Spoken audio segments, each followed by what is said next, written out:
আম্মু, জ্বলে যাচ্ছে, মরে যাচ্ছি। পানি, পানি, দয়া করে কেউ ঠান্ডা পানি দাও। ভাই। তেজু চিৎকার করছে, জ্বলে যাচ্ছে বুক। গরম গরম পুরো কফিটা তার দিকে ছুঁড়ে মেরেছে রিহান। বাচ্চাদের মতো ফ্লোরে বসে কান্না করছে, কখনো হাতে ফু দিচ্ছে, কখনো নিচু হয়ে বুকে। মনে হচ্ছে কেউ শরীরে অ্যাসিড ঢেলে দিয়েছে। What the hell? এটা কি কফি বানিয়েছিস? এটা শরবত নাকি কফি? বন্ধ কর তোর ফাকিং নাটক।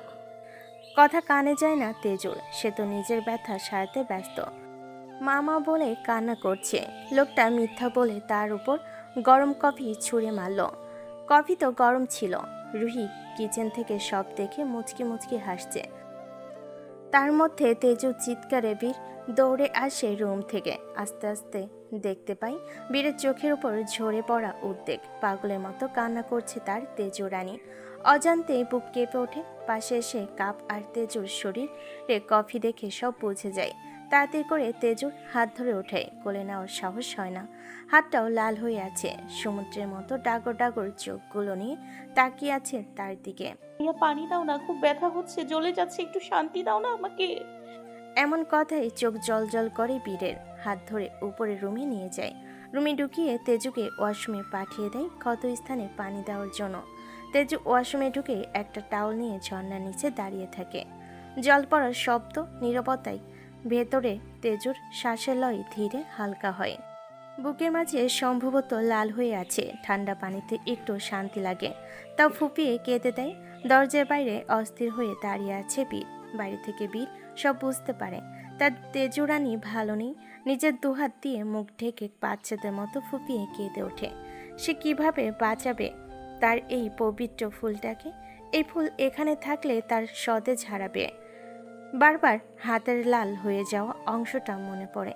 একসময় রুম থেকে বেরিয়ে দাদুকে ডেকে নিয়ে আসে। 20 মিনিট পর তেজু বেরিয়ে আসে। জ্বালা কিছুটা কমেছে, তাও আছে। বেরিয়ে দেখে দরজার পাশে দাদু আর ভাইয়া দাঁড়িয়ে আছে। ভালোবাসার মানুষগুলোকে দেখে আহ্লাদি হয়ে ওঠে, ঠোঁট ফুলিয়ে আবারও কেঁদে ওঠে। মানুষ ভালোবাসার মানুষগুলোর কাছে একদম বাচ্চা হয়ে যায়, নিজের ইমোশন লুকিয়ে রাখতে পারে না। কাশপিয়া জড়িয়ে ধরে বীর ওষুধটা দাদুর হাতে দেয়। দাদু, আমি 5 মিনিট পর আসছি। তুমি তেজু রানীকে ওষুধ দিয়ে দাও। বীর বেরিয়ে যায়। কফিটা আপত্তিকর জায়গায় পড়েছে। সে থেকে গিয়ে অস্বস্তিতে ফেলতে চায়নি তেজু রানীকে। কাশপিয়া তেজুকে বিছানায় শুয়ে দেয়। হালকা হাতে ফু দিয়ে যত্ন সহকারে ওষুধ লাগিয়ে দেয়। ভাগ্য ভালো ফোসকা পড়েনি, লাল টুকটুকে হয়ে রক্ত ভেসে উঠেছে। 10 মিনিট পরে বীর আসে। নক করে রুমে ঢুকতেই দেখে দাদুর কোলে ঘুমিয়ে আছে তেজু। শান্তির নিঃশ্বাস ফেলে এগিয়ে যায়। তেজুর পাশে দাদুর হাঁটুতে মাথা দিয়ে শুয়ে পড়ে। নীরব চোখ দিয়ে জল গড়িয়ে পড়ে বীরের। মানুষ বলে ছেলে মানুষ কাঁদে না, কিন্তু এটা তো ভুল। এই বীর 10 বছর ধরে একটা মেয়ের জন্য হাজারো চোখের পানি বিসর্জন দিচ্ছে। নিজের প্রিয় মানুষটাকে চোখের সামনে কষ্ট পেতে দেখলে কেমন লাগে একমাত্র সেটা বীর জানে। মাঝে মাঝে নিজেকে শেষ করে দিতে ইচ্ছে করে, কেন পারে না সে সব ঠিক করে দিতে। তেজু ঘুমিয়ে আছে। কাশফিয়া দুজনের মাথায় হাত বুলিয়ে বুলিয়ে আস্তে করে বলে ওঠে, খুব ভালোবাসিস, তাই না? নিজের থেকেও বেশি। একবার বললে হাসতে হাসতে জানটাই দিয়ে দেব। কথা শেষ করে এতক্ষণে নীরব কান্নাগুলো শব্দ হয়ে বেরিয়ে আসে। দাদু, তুমি আমাকে বেহায়া ভাবছো তাই না? একটা ছেলে বিবাহিত মেয়ের জন্য কান্না করছে, আমাকে খারাপ মনে করছো? আমার ভালোবাসাকে নিশ্চয় খারাপ উপাধি দিচ্ছ। হুম, তোর ভালোবাসা পবিত্র। তোর ভালোবাসা একটু বেশি পবিত্র, একদম স্বচ্ছ জলের মতো, যেখানে কেউ খাদ খুঁজে পাবে না, খারাপের ছিটে ফোঁটাও নেই। তোর ভালোবাসাকে খারাপ বলার মতো সাধ্য আমার এখনো হয়নি দাদু ভাই। খুব আফসোস হয় সেদিন কেন তোর বিয়েটা হলো না। দাদু, একটা কথা রাখবে, কষ্ট হলেও? বল। প্লিজ, তুমি এখানে থাকো। আজকে একটু আমার ভারটাও সহ্য করে নাও। তেজুরানির সাথে সাথে আমার ভীষণ লোভ হচ্ছে এইভাবে পাশাপাশি থাকতে। অনেক বছর শান্তিতে ঘুমাই না, আজকে একটু ওর পাশে ঘুমাই। তোমার বুড়ো বয়সের হাঁটুতে একটু ভর পড়বে, কষ্ট করে সহ্য করে নিবে। নিঃসংকোচ আবদার করে আকুল চোখে তাকিয়ে রইল উত্তরের আশায়। কাশফিয়া মাথা নাড়ায়। ঠিক আছে, আজকে না হয় একটু কষ্টই করলাম। কাশফিয়ার বলতে দেরি, বীরের আবাসে চোখ বন্ধ করতে দেরি হয় না। দুপুর 2টা, বীর তেজু ওঠার আগে চলে এসেছে। তেজু একটু আগে উঠেছে। রুমে খাবার নিয়ে এসেছে রুবিনা আন্টি। দাদু খাইয়ে দিয়েছে।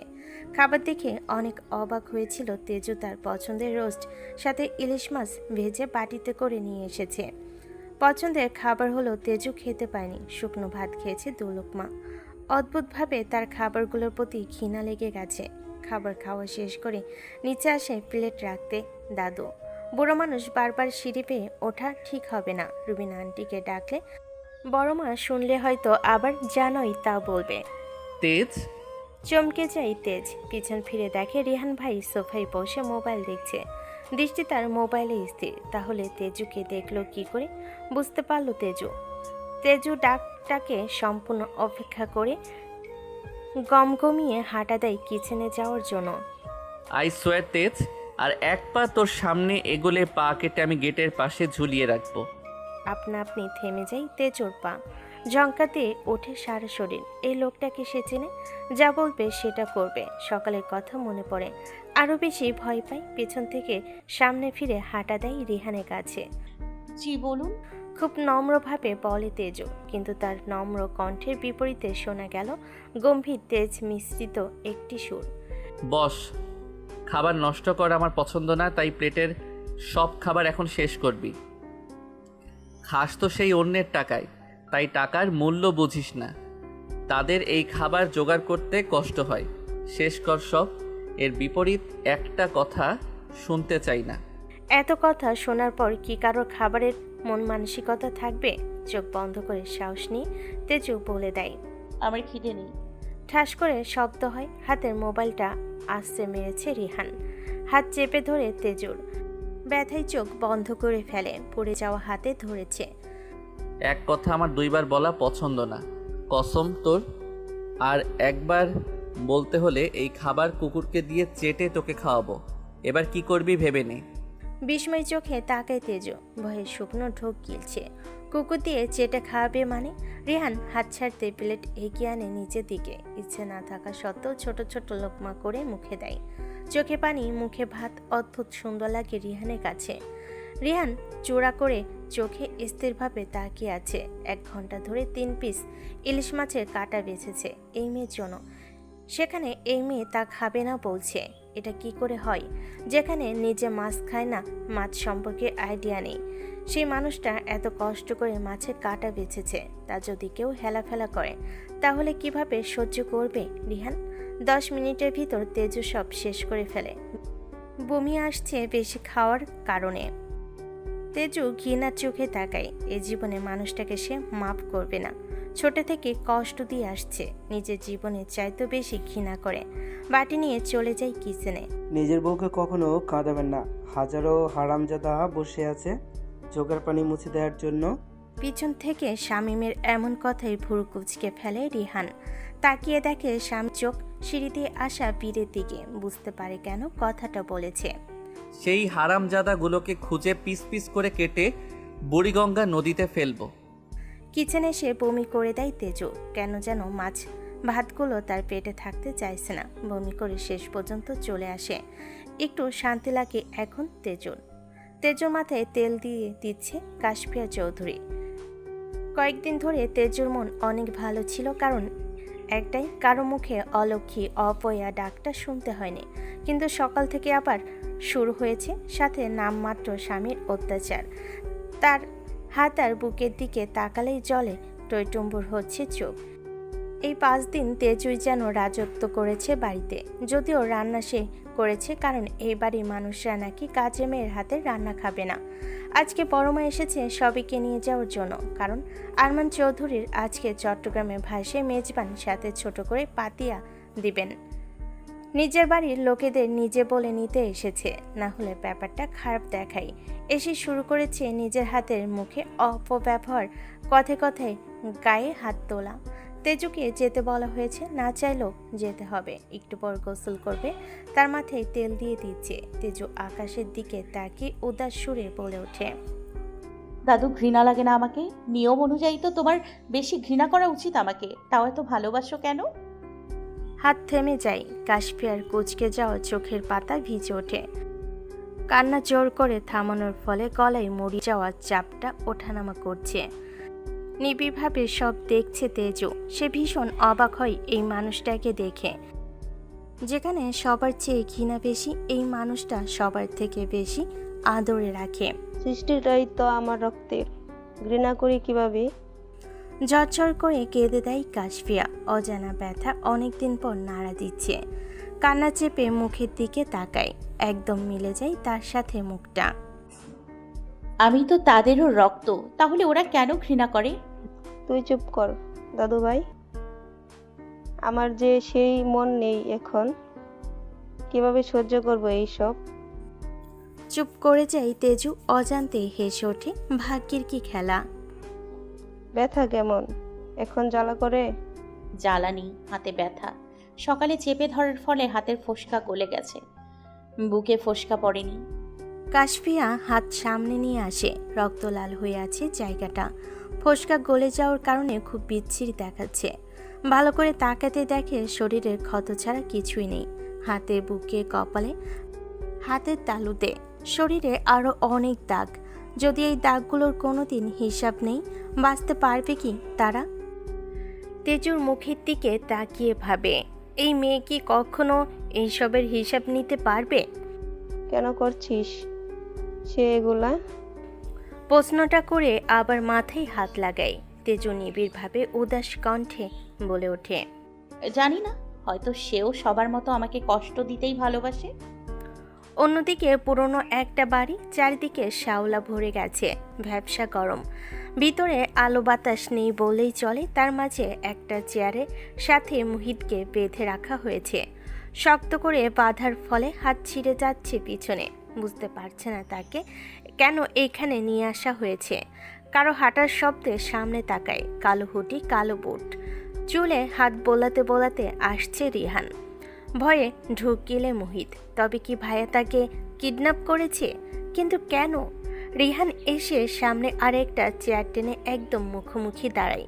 মুখে আঙ্গুল দিয়ে শীষ দিতেই শামীম আসে। সব ব্যবস্থা হয়েছে শামীম? ইয়েস বস, যেটা যেটা বলবেন ঠিক সেটা সেটা নিয়ে এসেছে। গুড জব, এখানে নিয়ে আসো। ওকে। শামীম চলে যেতে রিহান মুহিতের মুখে হাত বোলাতে বোলাতে প্রশ্ন করে, আচ্ছা, এখন যদি তোর জিভ কান কেটে ফেলি, সাথে চোখ তুলে নেই, তুই কি কষ্ট পাবি? মুহিত কেঁদে দেয় ভয়ে। শরীর অসম্ভব কাঁপছে। বুঝে গেছে তার সাথে খারাপ কিছু হবে। তার ভাই ভয়ঙ্কর খুব। ভাইয়া প্লিজ, এবারের জন্য মাফ করে দাও। জানি না কি করেছি, কিন্তু এতটুকু জানি ভুল করেছি। প্লিজ ক্ষমা করে দাও, প্লিজ ভাইয়া। রেগে যায় রিহান। নিজের সর্বশক্তি দিয়ে কপাল বরাবর ঘুষি মারে। কেমন সাইকোদের মতো করে ঘাড় নাড়াই। সেকেন্ডের মধ্যে চুল টেনে ধরে চেয়ার সহ নিজের দিকে টেনে নিয়ে আসে।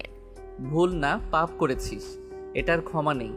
আমার সামনে আমার জিনিসের উপর বাজে নজর দিয়েছিস আজকে, তোর এই চোখ আমি রাখবো না। এই জিভ দিয়ে লালা পড়ছিল তখন, তাই না? যখন আমার তেজকে অন্যা ছাড়া দেখেছিস, খুব আনন্দ পাস আমার তেজুর অসহায়ত্বের চিৎকার শুনে, তাই না? চমকে যায় মোহিত। তার মানে তেজুর কারণে আজ এই অবস্থা। মাথার উপর চাপ দিতেই সকালের কথা মনে পড়ে। সকালে যখন বড়মা তেজুকে ধাক্কা মারে, তখন শরীর থেকে ওড়না পড়ে যায়। তখন লালসার সাথে তেজুর বুকের দিকে তাকিয়েছিল। তবে কি সেটা ভাইয়া দেখে ফেল? কিন্তু তাতে ভাইয়ার কি যায় আসে? ভাবনার মাঝে শামীম আসে। ছোট্ট একটা টেবিল, তার উপর সুন্দর করে সাজানো কাঁচি, সুটার, আই স্প্রে, কুলাম, ছোট ছোট ছুরি, সাথে সাদা নাইফ যা চকচক করছে। ছোট একটা লোহা এক পাশে, একদম কোনা। এসব দেখে মোহিত বাচ্চাদের মতো কান্না করে। আরে রে ভাই, আমার কান্না করছিস কেন? তার অনাকাঙ্ক্ষিত ভুলের জন্য তাকে ছাড় দেইনি। তোকে ছাড় দিব ভাবলি কি করে? আমার জিনিসে নজর দেওয়ার আগে আমার শাস্তি সম্পর্কে মনে রাখা উচিত ছিল। শামীম, জি বস। নাইফটা দে। রিহানের কথায় শামীম চকচক করা নাইফটা এগিয়ে দেয়। সেটা হাতে নিয়ে হো হো করে হেসে ওঠে রিহান। নাইফটা দেখতে দেখতে সামনে এগিয়ে মুহিতের দিকে ঝুঁকে। শোন, ভদ্র বাচ্চা হয়ে থাকবি, একদম নড়াচড়া করবি না, নয়তো কাজ করতে আমার অসুবিধা হবে। চুপ করে থাকবি না, একদম জোরে জোরে চিল্লাবি যাতে আমি তৃপ্তি পাই। রিহান কথাগুলো বলে মুহিতের একটা কান ধরে। প্লিজ ভাইয়া, না না না, চোখের পলকে একটা কান কেটে নিয়ে ফেলেছে। রক্তে ভরে যাচ্ছে কানের পাশ দিয়ে। কেমন বিচ্ছির লাগছে তাতে। রিহান বা শামীমের কোনো হেলদোল নেই। 14 বছর ধরে এই কাজগুলো তারা করে আসছে।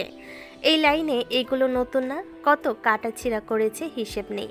রিহান একটা কান কেটে শান্ত হতে পারে না। ক্যাচ করে আরেকটা কান কেটে ফেলে। গলা কাটা মুরগির মতো ছটফট করছে মোহিত। সেটা দেখে আনন্দে ফেটে পড়ছে রিহান। এই কান দিয়ে আমার অসহায় তেজের চিৎকার কান্নার শব্দ শুনে আনন্দ করতি, তাই না? আজ থেকে সেই কানগুলোই নেই। কথা শেষ করে শামীমের দিকে শান্তভাবে তাকাই। চোখের ভাষা বুঝে যায় শামীম। ছোট টেবিল থেকে আই স্প্রেকুলাম সাথে ছোট লোহাটা নিয়ে আসে, যার এক পাশে একদম কোনা। রিহান বাঁকা হেসে এক হাতে লোহা, অন্য হাতে আই স্পেকুলাম দিয়ে চোখের পাতাগুলো ধরে রাখে। অন্য হাতে ঠাস করে চোখে ঢুকিয়ে দেয় লোহার এক পাশের কোনাটা। আম্মু, আমি পারছি না, আমাকে মেরে ফেলো আমাকে। যন্ত্রণায় কাতরাচ্ছে মোহিত। সে চিৎকারের সুখে ভাসছে রিহান। কোনো সময় নষ্ট না করে আরেকটা চোখেও সেমভাবে ঢুকিয়ে দেয়। কিছু সেকেন্ডের মাঝে মোহিত দৃষ্টিশক্তি হারিয়ে ফেলে। অন্ধ হয়ে যায় চারপাশ। এই সুন্দর পৃথিবী সে আর দেখতে পারছে না। একসময় সহ্য করতে না পেরে অজ্ঞান হয়ে যায়। মোহিতকে অজ্ঞান হতে দেখে রেগে যায়। শামীমকে পানি নিয়ে আসতে বলে। শামীম গরম গরম পানি নিয়ে আসে। গুড, এই জন্য তোকে এত ভালো লাগে, না বলতেই বুঝে যাস সব। বলে রিহান ধোয়া ওঠা গরম পানি মুখের উপর ছুঁড়ে মারে। মোহিত নিভু নিভু চোখে তাকায়। মুখ বুক জ্বলে যাচ্ছে। এত যন্ত্রণা সে সহ্য করতে পারছে না। এর চেয়ে মৃত্যু ভালো। এত সহজে অজ্ঞান হয়ে গেলে হবে? যেই জীব দিয়ে লালা ফেলেছিস সেই জীবের তো এখনো কিছু করিনি। রিহান শামীমকে ইশারা করতে শামীম এসে মুখের দুপাশ ধরে মুখ খুলে রাখে। রিহান কাঁচি নিয়ে ক্যাচ করে কেটে ফেলে জিহ্বাটা। রিহানের এমন কাজে মোহিত চিৎকার করতেও পারছে না। তার বাকশক্তিও কেড়ে নেওয়া হয়েছে। চেয়ারে মৃত ব্যক্তির মতো পড়ে আছে। মনের মাঝে কি চলছে একমাত্র সে জানে। এবার রিহান উঠে ছোট বক্স থেকে মরিচের গুঁড়া নিয়ে চোখে, জিহ্বা, কানে লাগিয়ে দেয়। পরপর এমন কাজে মোহিত আবারও জ্ঞান হারায়। এবার রিহান কিছু করে না। শামীম, একে আনোয়ারা মেডিকেলে ভর্তি করিয়ে দিস। ওকে বস। রেহান বেরিয়ে আসে বাড়ি থেকে। আজকে একটু বেশি শান্তি লাগছে। তার কাছে ভুলের কোনো ক্ষমা নেই, হোক সেটা অনাকাঙ্ক্ষিত, তাও শাস্তি পেতে হবে। যেমন তেজকে দিয়েছে তার অনাকাঙ্ক্ষিত ভুলের শাস্তি। তালুকদার বাড়ি। তেজু রেডি হচ্ছে। বীর ভাই একটু আগে জামা আর জুতা দিয়ে গেছে। তেজু বুঝতে পারে না এই মানুষটা এত কেন ভালো। কেমন দেখে বুঝে কাপড় নিয়ে এসেছে। সিম্পলের ওপর গর্জিয়াস, চুলগুলো সুন্দর করে কাঁকড়া দিয়ে বেঁধে ফেলে। তার উপর স্কার্ফ পরে, কালো থ্রি পিসের সাথে কালো হিল, একদম পারফেক্ট। এই না বাপজাদি, আর কতক্ষণ লাগবে? এখানে কি বেড়া পাগল করতে যাচ্ছিস? এত সময় লাগছে কেন? বাইরে থেকে চিৎকার করে বলে ওঠে রুহি। এমন কথাই তেজুর মন পড়ে যায়। দেরি কি এমন হয়েছে? এই শরী নিয়ে সন্ধ্যার নাস্তার সব কাজ করেছে, সাথে কাপ প্লেট ধুয়েছে। এমনিতেই সে তো যেতে চায় না, তাকে জোর করে নিয়ে যাচ্ছে কেন সেটা তেজুর অজানা। আগে তো তাদের সাথে কোথাও নিয়ে যেত না, তাহলে আজ কেন নিয়ে যাচ্ছে? কোনো উদ্দেশ্য আছে, বুঝতে পারে না। তবে টেনশন নেই, সাথে দাদু আর বীর ভাইয়া থাকবে। তাড়াতাড়ি করে স্কার্ফ করে নিচে আসে। সিঁড়ি দিয়ে নূপুরের ঝনঝন শব্দে বীর তাকায়, সাথে রিহানও। ঠোঁটের কোণে বাঁকা হাসি ঝুলে। বীর অবাক হয়ে তাকিয়ে আছে। কি মিষ্টি লাগছে তার তেজু রানীকে। পরক্ষণেই তীক্ষ্ণ চোখে ড্রেসের দিকে তাকায়। কেন যেন মনে হচ্ছে এটা তার দেওয়া ড্রেস না। কালার ডিজাইন সেম হলো, হাতের দিকে একটু পার্থক্য লাগে। তাও ভাবে হয়তো নেওয়ার সময় ভালো করে খেয়াল করেনি। তেজুর সাথে নিজেও ম্যাচ করে কালো ব্লেজার, সাথে কালো প্যান্ট, কালো বুট। ইচ্ছে করে চুলে জেল সেট করেনি, যার কারণে বারবার চুলগুলো কপালে এসে পড়ছে। বিরক্ত হলো, মানিয়ে নেয়, কারণ একটাই, তার তেজু রানীর পছন্দ। দাদুকে বলতে শুনেছে, তার সিল্কি চুল সাথে যদি বাতাসে দাপটে সেই চুল কপালে পড়ে তার অনেক বেশি ভালো লাগে। সেই মজার ছলের কথা মীর মনে রেখেছে। থ্যাঙ্কস ভাইয়া, এত সুন্দর ড্রেস আর জুতার জন্য। ওয়েলকাম তেজুরানি, অনেক মিষ্টি লাগছে তোকে। আমাকে কেমন লাগছে বল তো? তোর সাথে কিভাবে যেন ম্যাচিং হয়ে গেল। তেজু একটু ইতস্তত বোধ করে। সে কি কখনো ভাইয়ের দিকে ভালো করে তাকিয়েছে? তার সাথে মিল করে ড্রেস পরেছে, এটাই খেয়াল করে। তার উপর যেন কেমন লাগছে, সে কিভাবে বলবে? জীবনে দ্বিতীয়বারের মতো বীর ভাইয়ের দিকে গভীর দৃষ্টিতে তাকায়, সংকোচ নিয়ে বলল, ভালো লাগছে, কিন্তু চুলগুলো বারবার কপালে পড়ায় ডিস্টার্ব হচ্ছে। জেল দিয়ে সেট করে নিলেই পারতেন না? কেন সুন্দর লাগছে না? নিজের কথায় নিজেই হালকা লজ্জা পায়। তেজু রানী কি কিছু উল্টাপাল্টা মনে করবে? কিন্তু না, তেজু খুব স্বাভাবিকভাবেই বলল, না, ভালো লাগছে। আপনি বিরক্ত হচ্ছেন তাই বললাম। এতক্ষণে তো রং ঢং শেষ হলো, সময় নেই, তাড়াতাড়ি চল। উপর থেকে নামতে নামতে রুহি জবাব দেয়, হাতের এক পাশে কাসপিয়া তালুকদার। তেজুর ভালো লাগে এমন দৃশ্য দেখে, নিজেকে ছোট করে বলা কথাটাও ভুলে যায়। গভীর দৃষ্টিতে তাকিয়ে থাকে। বর্মা চাইলে তারও এইভাবে খেয়াল রাখতে পারে, কিন্তু না, তার কপালে এত ভালোবাসা সইবে না।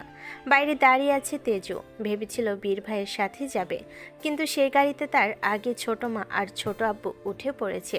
ভাইয়ার পাশে দাদু। বীর কী করবে বুঝতে পারে না। মা বাবাকে তো কিছু বলতে পারছে না, দাদু মুরব্বী মানুষ, সবাই তার উপর আস্থা করে ওর গাড়িতে দিয়েছে, কারণ সে সেফভাবে গাড়ি চালায়।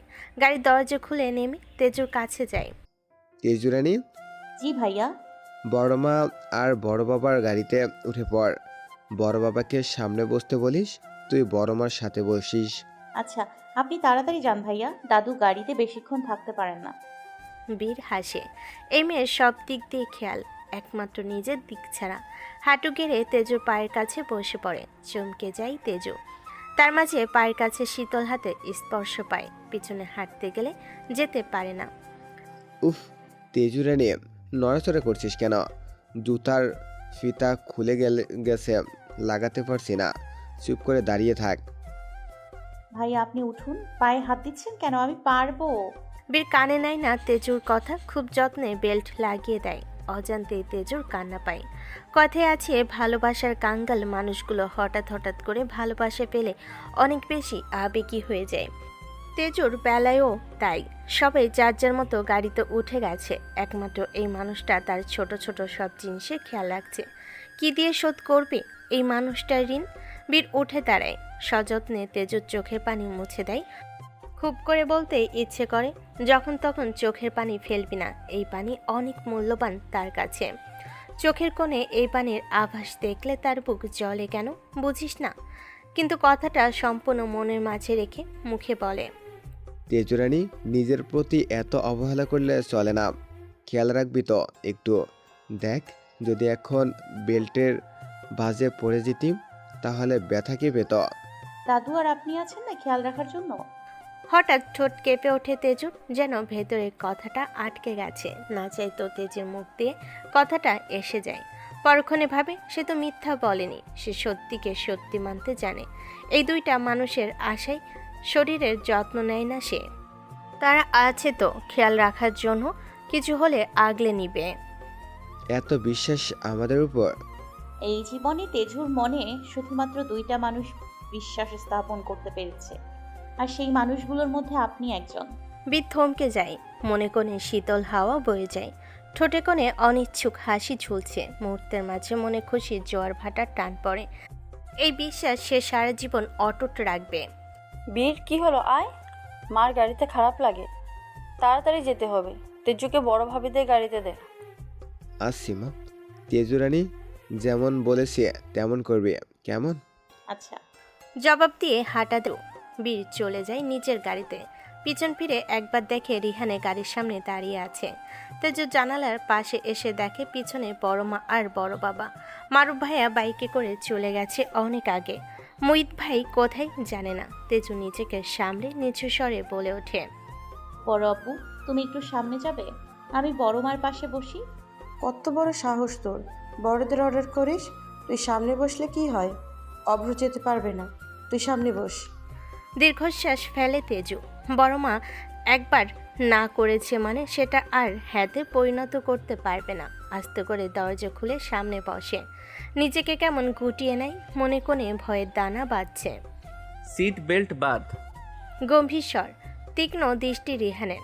এক নজরে তাকিয়ে আছে তেজুর মুখের দিকে। না তাকিয়েও তেজু বুঝতে পারে লোকটা তার দিকে তাকিয়ে আছে। সমস্যা নেই, আপনি গাড়ি স্টার্ট দেন। কথা শেষ করে জোরে নিঃশ্বাস নেয় তেজু।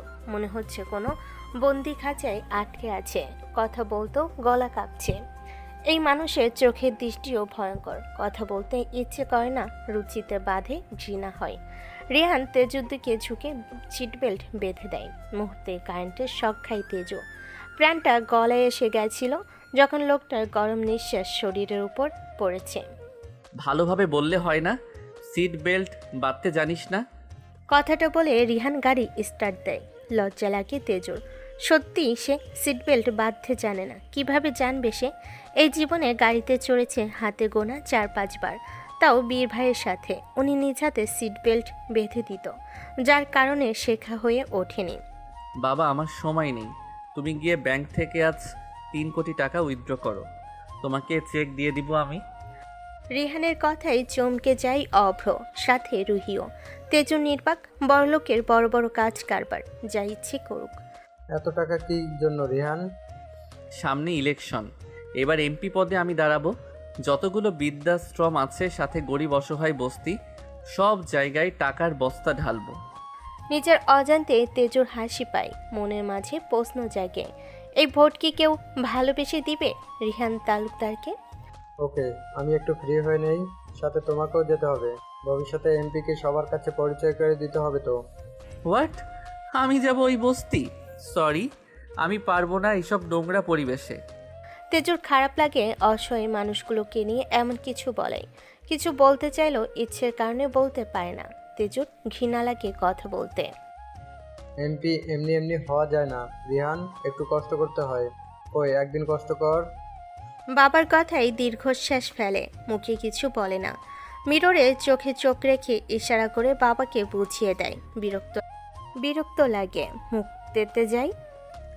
এই বালের এমপি হওয়ার জন্য আর কি কি করতে হবে ভেবে পায় না। এত টাকা খরচ করছে, তাও নাকি নিজ থেকেও কষ্ট করতে হবে। ক্ষমতা প্রয়োজন না হলে এই 2 টাকার এমপি হওয়ার তার কোনো রকম ইচ্ছে নেই।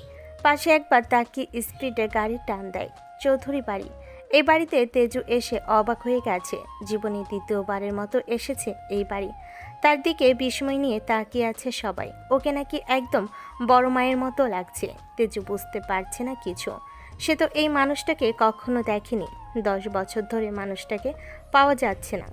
একদিন ঘর থেকে হঠাৎ গায়েব হয়ে গিয়েছিলেন, সে থেকে অনেক খুঁজেছে কিন্তু পায়নি। হ্যালো তেজু, কেমন আছো তুমি? সেই ছোটবেলায় দেখেছি, এখন বড় হয়ে গেছো, সাথে সুন্দরও। তোমাকে একদম আমার দাদির মতো দেখতে লাগে। সত্যি বলতে, you are looking so hot. ভাবনার মাঝে কারোর এমন কথাই সামনে তাকায়। লম্বা ছোড়া একটা ছেলে, পরনে স্যুটবুট। অস্বস্তি লাগে তেজুর। অচেনা মানুষের সাথে কথা না বলতে বলতে হঠাৎ কেউ পরিচিত হতে আসলে একটু ভয় লাগে। তেজু পাশ ফিরে বীর ভাইয়ের দিকে তাকায়। ঠোঁট কামড়ে চুপ করে থাকে, যেন কিছু না বলে সব বলে দিল বীর ভাইকে। বীর হেসে শেহজাদের হাতের সাথে হাত মেলায়, যেটা তেজুর দিকে এগিয়ে দিয়েছিল। ও খুব ভালো আছে। শেহজাদ, তুই কেমন আছিস? বিরক্ত হয় শেহজাদ, ইচ্ছে না থাকলেও জবাব দেয়। ভালো। তীক্ষ্ণ দৃষ্টিতে রিহান ওদের দিকে তাকিয়ে আছে। তেজুর দিকে বাড়ানো হাতে বীরকে হ্যান্ডশেক করতে দেখে স্বস্তির নিঃশ্বাস ফেলে। এখানে আসার তার কোনো রকম ইচ্ছে ছিল না, কিন্তু আজকে এখানে কিছু একটা হবে, তাও তার তেজকে নিয়ে। তাই না চাইতেও এসেছে। একটু আন্দাজে এসেছে কি হতে পারে, তবে পুরোপুরি জানে না। মায়ের মতিগতি সুবিধার লাগছে না। সাথে তার বাবাও যোগ হয়েছে মায়ের সাথে। ইচ্ছে করছে এই শেহজাদের বাচ্চাকে জিন্দা কবর দিতে, কিন্তু এর সাথে এত সহজে হিসাব মেলাতে পারবে না। হাঁটার বাচনভঙ্গির সাথে পিছনে লুকিয়ে রাখা গান দেখে বুঝেছে এটা তার ওয়ার্ল্ডের লোক। হবে হয়তো কোনো 2 টাকার মাফিয়া। একটু আগে অনুষ্ঠান শেষ হয়েছে, সোফার এক কোণে বসে আছে তেজু। পাছে একটা শ্যামলা, না ফর্সা না, আবার বেশি কালো না। তেজু বুঝতে পারছে না কি বলবে এই মেয়েটিকে।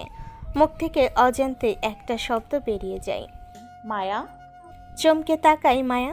তার নাম কিভাবে জানলো তেজু? সে তেজুকে চিনেছে, কারণ ওই দিন কলেজে দেখেছে। কাল থেকে বাসায় ওর ব্যাপারে কথা হচ্ছে, তাই চিনতে অসুবিধা হয়নি। কিন্তু তাকে কিভাবে চিনলো?